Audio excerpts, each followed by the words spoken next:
இது ஃபர்ஸ்ட் மலேசியாவின் செய்திகள் உங்களுக்காக.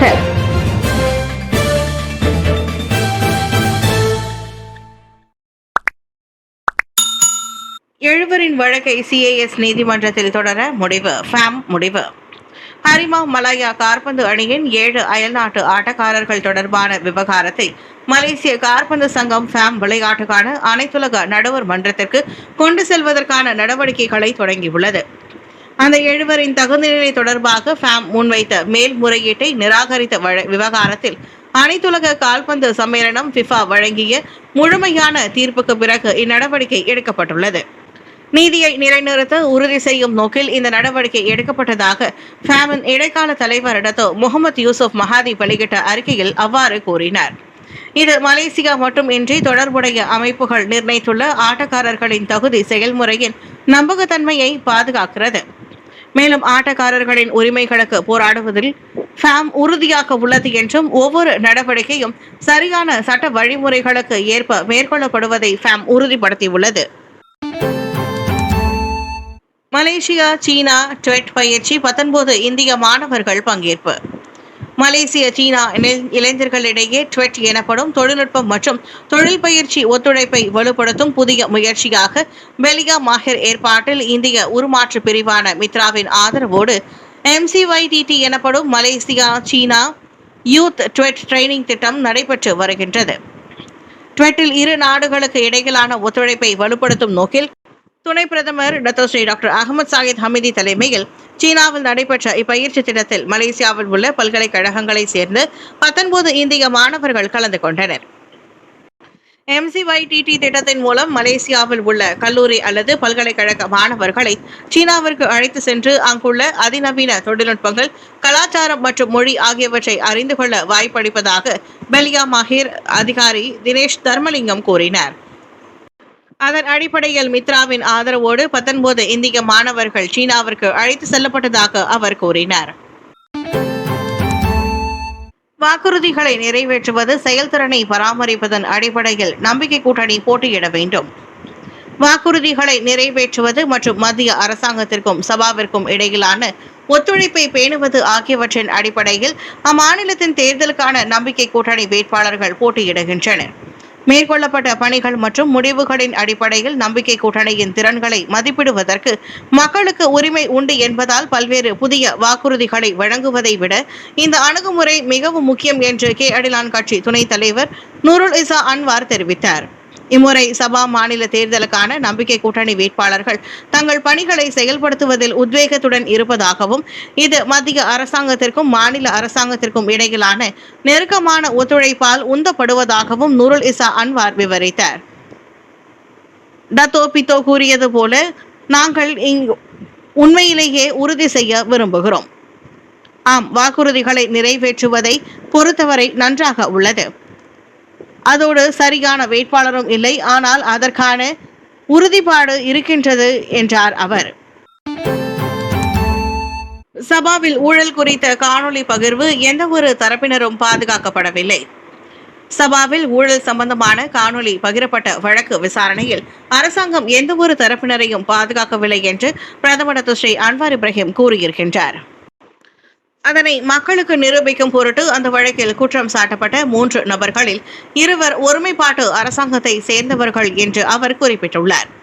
இந்த வழக்கு தொடர்பாக மலேசிய ஊழல் தடுப்பு ஆணையம் SPRM விசாரணை மேற்கொண்டு வருவதாகவும் அவை இன்னும் நிறைவடையவில்லை என்றும் டத்தோ ஸ்ரீ அன்வார் விவரித்தார். சரி, இந்த மக்கள் கூறுவதால் தான் மக்கள் ஒன்றாக இருக்கும் கட்சியின் காரணமாக குற்றம் சாட்டப்பட்ட 2 அரசாங்கத்தில் ஒன்றாக இருக்கும் கட்சிகளை சேர்ந்தவர்கள். குற்றம் சாட்டப்பட்ட 2 ஒருமைப்பாட்டு அரசாங்க கட்சியை சேர்ந்தவர்கள்.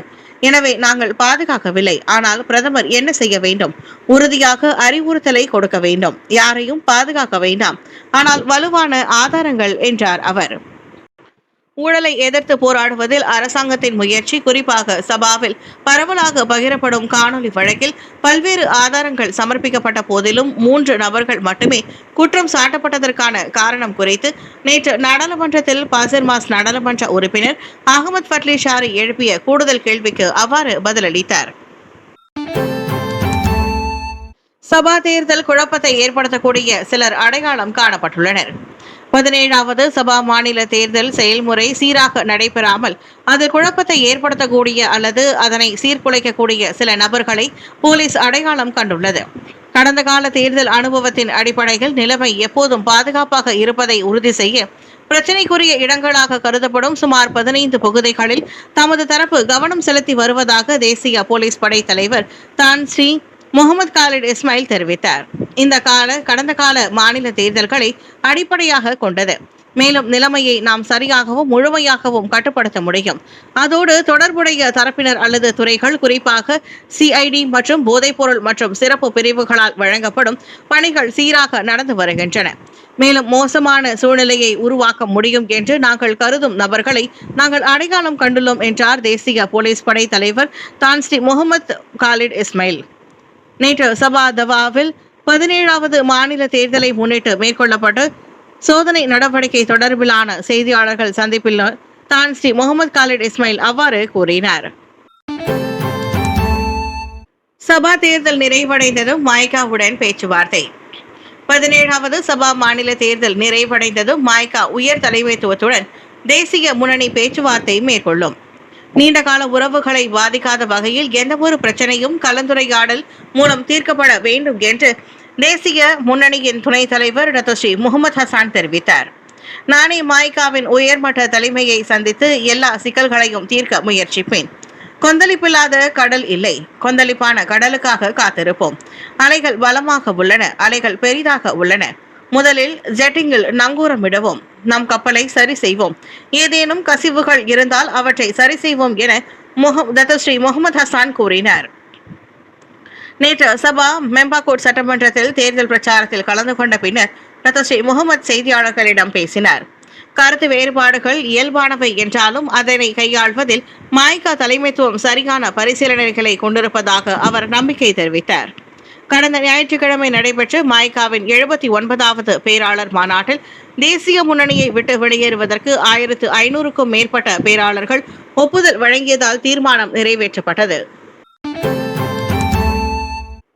இணைய பாதுகாப்பு. இந்தியா ஈரானுடன் ஒத்துழைக்க மலேசியா எண்ணம்.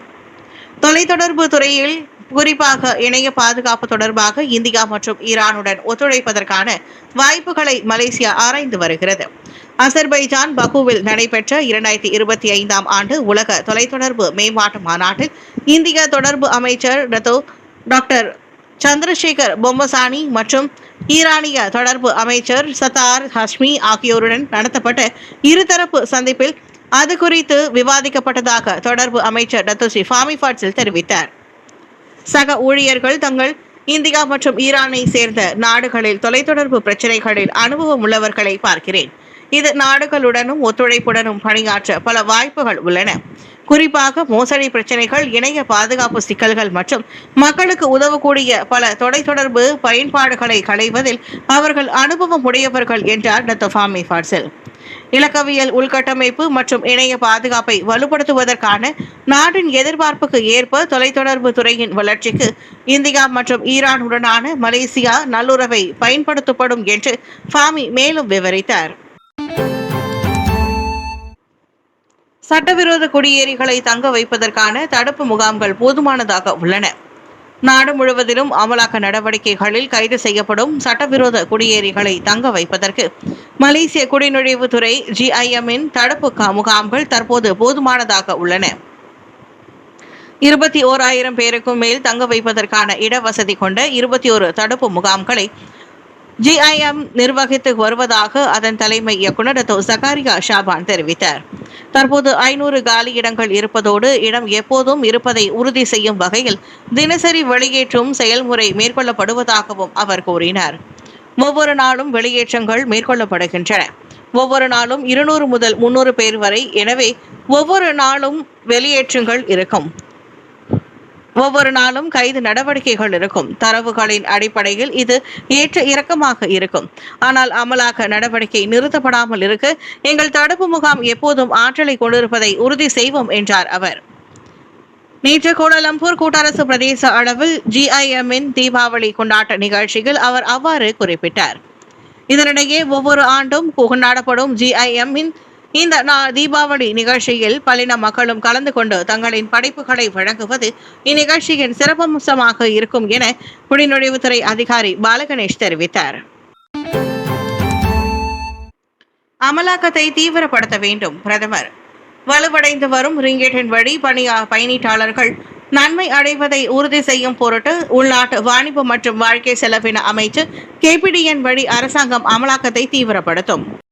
வலுவான ரிங்கெட்டின் மதிப்பு பல்வேறு துறைகளில் குறிப்பாக இறக்குமதி செய்யப்பட்ட கால்நடை தீவனத்தை அதிகம் சார்ந்திருக்கும் கால்நடை துறையில் செலவுகளை குறைக்க உதவும் என்று பிரதமர் டாக்டர் அன்வார் இப்ராஹிம் தெரிவித்திருக்கிறார். விநியோக சங்கிலி மற்றும் பயணீட்டாளர்களின் செலவினங்கள் ஆகியவற்றில் நேர்மறை தாக்கங்களை அளிக்கும் வகையில் வலுவான ரிங்கெட்டின் மதிப்பு வழி நன்மைகளை உறுதி செய்வதற்காக அரசாங்கம் மேலும் 2 பயனுள்ள நடவடிக்கைகளை செயல்படுத்தும் என்று டாக்டர் அன்வார் இப்ராஹிம் விவரித்தார். எனவே 1 அமலாக்கம், 2வது ரஹ்மா விற்பனை போன்ற நடவடிக்கைகளை மேற்கொள்வது, ஒப்பீட்டளவில் மலிவான விலையை வழங்கும் கடைகள் அல்லது கடைகளின் கண்ணோட்டத்தை வழங்குவதாகும். இது மக்கள் மீதான சுமையை குறைக்கும். இறக்குமதிகள் குறைந்தால் அந்த வீழ்ச்சி பெரியது, சிறிய வீழ்ச்சி அல்ல. ஆனால் பொருட்களின் விலை அதற்கேற்ப குறையவில்லை என்றார் அவர். ரிங்கெட்டின் மதிப்பு வலுவடைந்ததற்கான முக்கிய காரணம் மற்றும் அது பொருளாதாரத்திற்கும் மக்களுக்கும் எவ்வாறு பயனளிக்கிறது தொடர்பாக டெப்ராப் நாடாளுமன்ற உறுப்பினர் ஜிம்மி புவா வீச்சே எழுப்பிய கேள்விக்கு அன்வார் அவ்வாறு பதிலளித்தார்.